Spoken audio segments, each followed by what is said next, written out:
சுட சுட வடித்த சாதம் பாருங்கள்.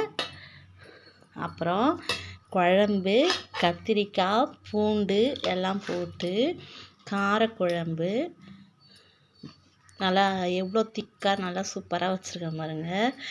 வெங்காயம் தக்காளிலாம் போட்டு பூண்டு நிறைய பூண்டு போட்டு கத்திரிக்காய் போட்டு காரக்குழம்பு வச்சுருக்கேன்.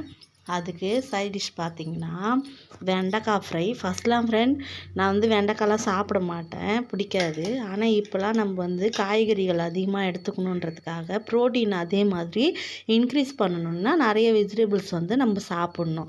அதுக்காக நான் இப்போ எடுத்துக்கிறேன்.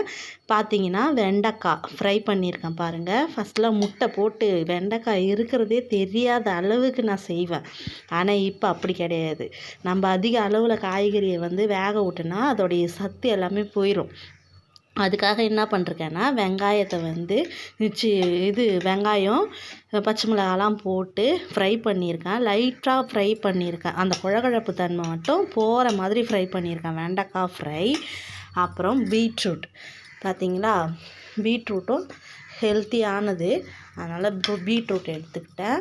அப்புறம் எனக்கு அப்பளம் சாப்பிட்ணும் போல் இருக்குது. அதிக அளவில் வந்து அப்பளம் டெய்லியெலாம் சாப்பிடக்கூடாது. இன்றைக்கி காரக்குழம்பு இல்லையா, அதனால் எனக்கு அப்பளம் சாப்பிட்ணும் போல் இருந்துச்சு. அதனால் அப்பளம் எடுத்துக்கினேன். உப்பு கண்டென்ட் வந்து அதிகமாக இருக்கக்கூடியது வந்து அப்பளம். அதனால் தினமும்லாம் நீங்கள் அதிகமாக சாப்பிடக்கூடாது. எப்பயாச்சும் எடுத்துக்கிறதுல தப்பு கிடையாது ஃப்ரெண்ட்ஸ். ஓகே, இதுதான் எங்கள் வீட்டு லன்ச் மெனு. நல்லா இருக்கான்ட்டு பாருங்கள். ப்ரோட்டீன் வந்து அதிகமாக வந்து ஆக்கணுன்றதுக்காக தான் இந்த மாதிரி சாப்பிட்றது. நாங்கள் முன்னெல்லாம் ஒரு தொட்டுக்க ஒரு குழம்பு அந்த மாதிரி வைப்போம். இப்போ காய்கறிலாம் அதிகமாக சேர்த்துக்கணுன்றதுக்காக இந்த மாதிரி செஞ்சுருக்கேன். பிடிச்சிருந்துச்சுன்னா லைக் பண்ணுங்கள்.